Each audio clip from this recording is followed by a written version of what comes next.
Hi friends, welcome to my honey stories. నేను మీ Lakshmi. Mister monster 117 episode.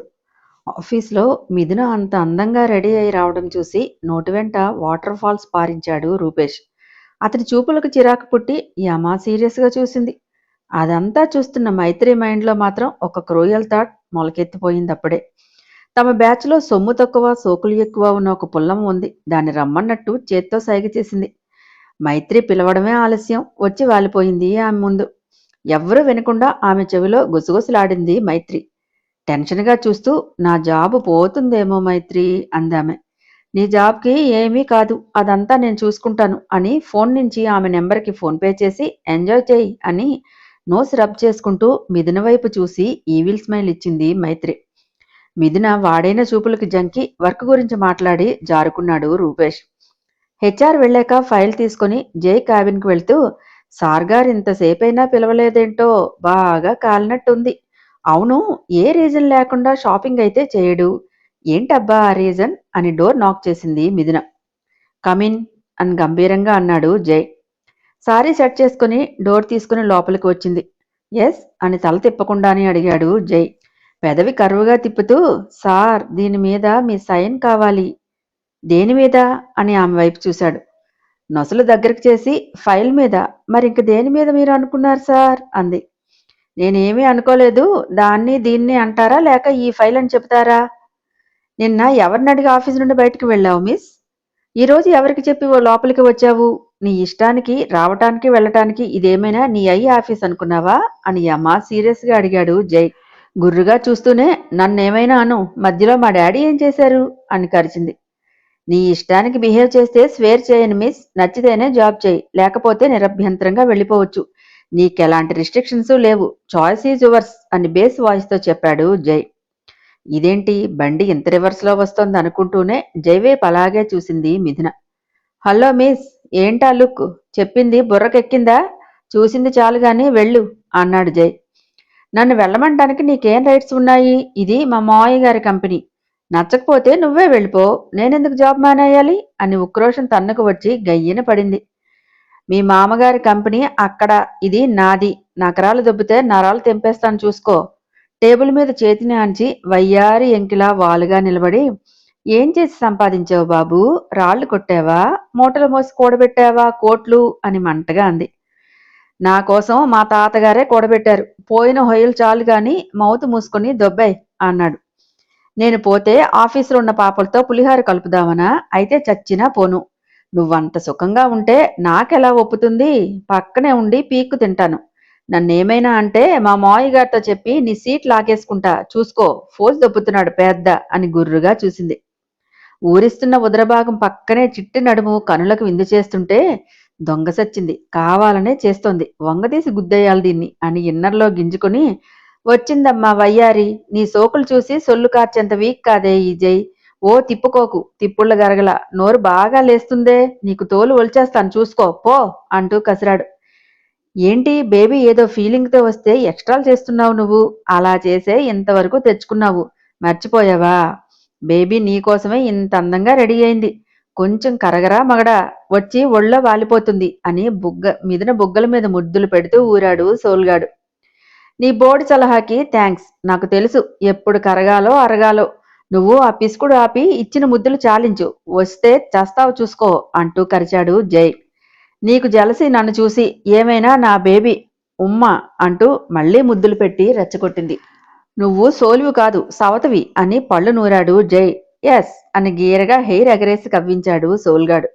దొంగ చచ్చినోడు, అస్సలు బెండ్ అవటం లేదు. ఎన్ని రోజులు ఇలా బెట్టు చేస్తావో నేను చూస్తానుగా అని ఇన్నర్లో గింజుకొని, సైన్ చేస్తారా సార్ అంటూ వినయంగా మూరబారు సాగదీసింది మిథున.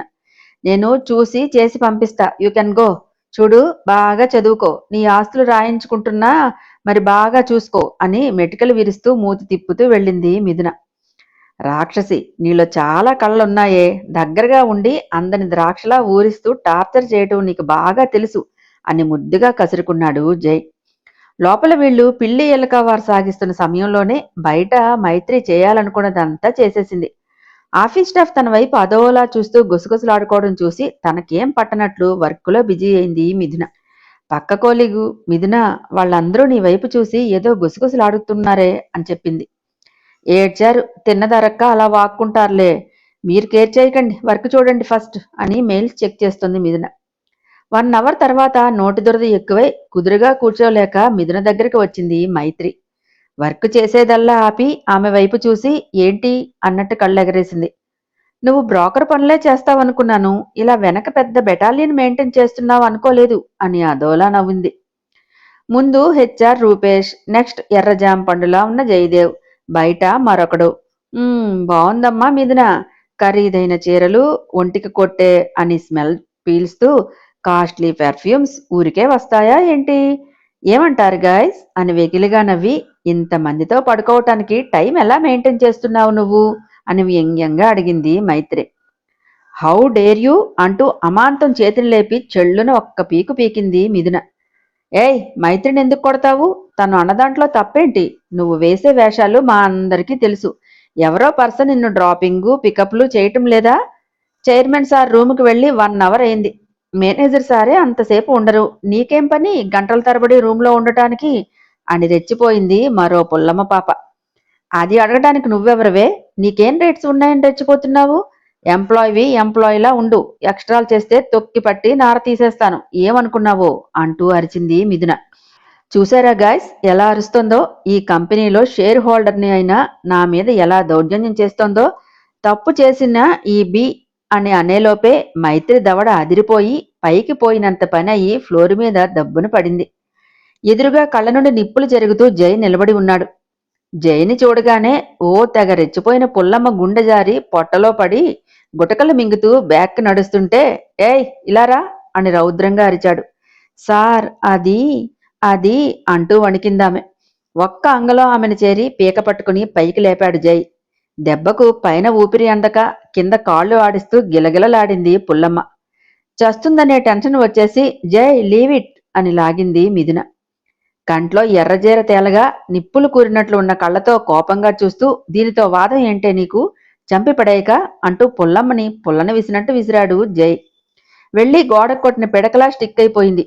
ఆఫీస్ స్టాఫ్ అంతా బిత్తరపోయారు. అంతవరకు వెకిలి నవ్వులు నవ్వుకుంటూ మిథున మీద కుళ్ళు జోకులు వేసుకున్న వారంతా మేనేజర్ భయంగా వచ్చి, సార్ ఏం జరిగింది అని మెల్లగా అడిగాడు. ముందు దాన్ని లేపండి అని. ఏయ్ ఇటురా అని రూపేష్ని పిలిచాడు జై. తనకు కూడా చావు మూడిందేమో అనే భయంతో మెల్లగా ముందుకు వచ్చాడు రూపేష్. మిథున నీతో ఎప్పుడైనా వెకిలిగా ప్రవర్తించిందా? నీ వైపు చూసి అట్లీస్ట్ నవ్వడం లాంటివి చేసిందా అని గంభీరంగా ప్రశ్నించాడు. జై ప్లీజ్ లీవ్ ఇట్ అని అసహనంగా అంది మిథున. చుప్ నోర్మై అంతే అని అరిచి, ఐసే టెల్ మీ మిస్టర్ అని గద్దించాడు. నో సార్, ఆమె ఎప్పుడూ అతిగా బిహేవ్ చేయలేదు అని మెల్లగా చెప్పాడు. మరెందుకు తన వైపు ఇందాక అంత డీప్గా చూసావు అని చెళ్ళును పీకి, ఏమనుకుని చూసావురా?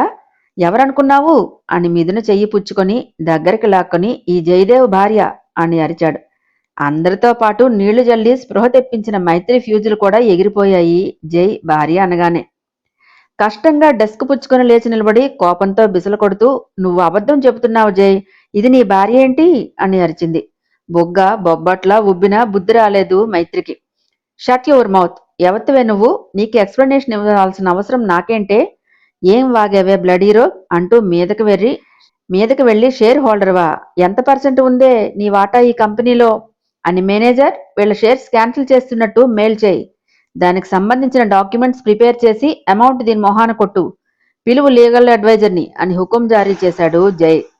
ఎస్ సార్ అని కంగారుగా వెళ్ళాడు.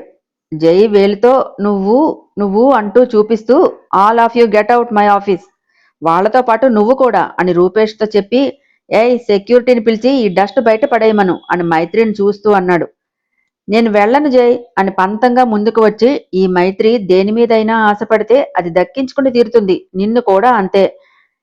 ఏయ్ నీకెంత మనీ కావాలంటే అంత పడేస్తాను, జైని వదిలి దూరంగా పో అంటూ కోపంగా చూసింది మిథున వైపు. లుక్, ఆడపిల్లవని ఏదో కన్సర్న్తో ఓపిక పడుతున్నాను, మర్యాదగా బయటకు నడు మిస్ అంది మిథున. వెళ్ళకపోతే ఏం చేస్తావే? నేనెవరో తెలుసా? నా బ్యాక్గ్రౌండ్ ఏంటో తెలుసా? ఒక్క ఫోన్ కాల్ చేస్తే చాలు, నువ్వు ఏమైపోయావో కూడా అడ్రస్ ఉండదు అంటూ బీరాలు పోయింది మైత్రి. హ్యాండ్స్ ఫోల్డ్ చేసుకుని వియర్డ్ లుక్తో, ఏది చేసి పిలువు, ఎవరొస్తారో చూస్తాం, చేయవే కాల్ అని వెళ్లి జుట్టు పట్టుకుని గుంజుతూ, పెళ్ళయి భార్య ఉందని తెలిసి కూడా నువ్వింత దిగజారి వాగుతున్నావంటే ఏం చెయ్యాలి నిన్ను? ఈ మిథునని కొనేంత ధనరాశులు ఉన్నాయా? నువ్వెంత నీ బతుకెంత అని ఇంత విర్రవీగుతున్నావు? అన్ని డబ్బుతో కొనేయగలవా నువ్వు?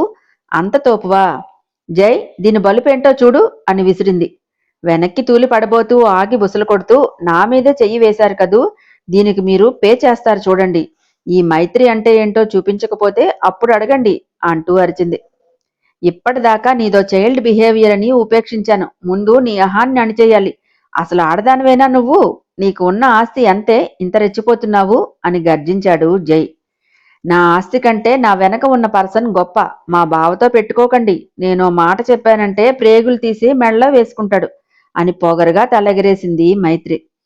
వాడంత తోపైతే వెళ్ళి వాడినే తీసుకురా. గెట్అవుట్ ఫ్రమ్ మై ఆఫీస్ అని, ఏ సెక్యూరిటీ, దీన్ని తీసుకెళ్లి రోడ్డు మీదకి విసిరేయండి అని ఆర్డర్ వేశాడు. డోంట్ డేర్, నన్ను టచ్ చేసే ధైర్యం చేయకండి అంటూ కోపంతో నిప్పులు కక్కుతూ, ఇదంతా నీ వల్లే, నిన్ను మాత్రం వదలను అని మిథున వైపు వేలు చూపిస్తూనే తన సీట్ దగ్గరికి వెళ్లి బ్యాగ్ తీసుకుని బయటికి వెళ్లిపోయింది మైత్రి. ఇరిటేట్ అవుతూ, ఇప్పుడు హ్యాపీగా ఉందా? రాజు పక్కన ఉంటేనే రాణికి అందం గౌరవం, దాసి పక్కన ఉంటే కాదు అని అరిచి, పద చూసింది చాలు అని మిథున రెక్క పుచ్చుకొని తన క్యాబిన్లోనికి లాక్కెళ్లాడు జై. అందరూ బిక్క చచ్చిపోయి చెమటలు తుడుచుకుంటూ సీట్లలో దూరిపోయారు. వేరే సెక్షన్కి వెళ్లి వచ్చిన సంజయ్ కంటపడింది. జై చేతిలో చపాతీ పిండి అయిన పుల్లమ్మ సెక్యూరిటీని తీసుకెళ్లటం చూసి ఏమైందామెకు అనుకుంటూ వచ్చాడు. 4 కాసుల కోసం కక్కుర్తిపడి ప్రాణాల మీదకు తెచ్చుకుంది పిచ్చి పుల్లమ్మ. పిఏ షర్ట్ కాలర్ పుచ్చుకొని ఊపుతూ, చెప్పిన సోదే పదే పదే చెప్తే షూట్ చేసి పడేస్తాను, ఏమనుకుంటున్నావో అని రౌద్రవదనంతో అరిచాడు రాబర్ట్. నెత్తిమీద కొమ్ములు వచ్చాయి డియర్, నువ్వు పొగుడుతున్నావుగా. నా పిఏ చాలా తెలివైనవాడని, అందుకే బలుపు పెరిగింది అని వంకరగా అంది మోనా. పిఏ కోసం తన పీక పట్టుకున్నాడనే మంట మనసులో ఉందిలేండి మోనా పాపకి. సార్ అన్ని ప్రయత్నాలు చేస్తున్నాము, చిన్న ఇన్ఫర్మేషన్ కూడా తెలియటం లేదు అని మెల్లగా చెప్పాడు. రాబర్ట్ ముందు ఇగోకి పోతే తన ప్రాణాలకు గ్యారంటీ ఉండదనే భయం ఉంది. ఫోర్స్గా విసిరికొట్టి, నీ ఎక్స్ప్లెనేషన్ నాకు అనవసరం. 2 డేస్లో జయదేవ్ ఎక్కడ ఉంది నాకు తెలియాలి అని అరిచాడు రాబర్ట్. ఓకే సార్ అని తన వైపు వెకిలిగా నవ్వుతూ చూస్తున్న మోనా వైపు కసిగా చూస్తూ అవమాన భారంతో వెళ్లాడు పిఏ. పిఏని ఏమైనా అంటే తనకే తంట అని గమనించి, కూల్ డియర్, అంత ఫ్రస్ట్రేట్ అవ్వకు అంటూ చేత్తో నిమిరింది. ఇరిటేట్ అవుతూ ఆ చేతిని విసిరి పడేసి కోపంతో బుసలు కొడుతూ ఆఫీస్ రూంలోకి వెళ్లిపోయాడు రాబర్ట్. ఏంటి బేబీ, వీడి బిహేవియర్ చాలా చేంజ్ కనిపిస్తోంది అని మెల్లగా గొణిగాడు ప్రభాకర్. జయదేవ్ మీద చాలా కసి పెంచుకున్నాడు డాడీ, వాడు దొరికితే ఎక్కడ ఉందని కూడా చూడడు, చంపేస్తాడు అని చిన్నగా చెప్పింది. అలా అయితే మనం చాలా చిక్కుల్లో పడతాం బేబీ. జైలు ఏడంట కదా డాడీ, మనం పాస్పోర్ట్ తీసుకుని నైస్గా వేరే కంట్రీకి చెక్కేద్దాం. వీడు ఊరుకుంటాడా? వెంటాడి వేటాడి చంపేస్తాడేమో అనే డౌట్ ఎక్స్ప్రెస్ చేశాడు ప్రభాకర్. అంటూ నాలుగుతో సౌండ్ చేస్తూ, నేనేదో ఒక ప్లాన్ వేస్తానులే, నువ్వు టెన్షన్ పడకు అంది మోనా. ముందు నుయ్యి వెనక గొయ్యి అంటే ఇదే కాబోలు, అనవసరంగా జైతో కయ్యం పెట్టుకున్నట్లు ఉన్నాము అని విసుక్కుంటూ వెళ్ళాడు. ఎంత ఊరించావు, ఎంత కవ్వించావు జై. ఆ విచ్చి రాగానే నన్ను లెఫ్ట్ లెగ్తో తన్నావు. నిన్ను చంపే కంటే ఫస్ట్ ఆ విచ్చిని చంపేయాలరా. అది నీ లైఫ్కి బలవంతంగా వచ్చిందే కాక మా అందరి లైఫ్స్ డిస్టర్బ్ చేసింది. నాకు అవకాశం దొరికితే పొడిచి పొడిచి చంపేస్తాను అని పగతో రగిలిపోయింది మోనా. ఎవరి చేతిలో ఎవరిడెత్తు ఉందనేది కాలమే నిర్ణయిస్తుంది, అప్పుడు చూడాలి. హాయ్ ఫ్రెండ్స్, నా ఛానల్ నచ్చితే కనుక లైక్ చేయటం, షేర్ చేయటం, సబ్స్క్రైబ్ చేసుకోవటం మర్చిపోకండి. పక్కనే ఉన్న బెల్ ఐకాన్ని ప్రెస్ చేయండి. నెక్స్ట్ అప్డేట్ కోసం వెయిట్ చేస్తూ ఉండండి.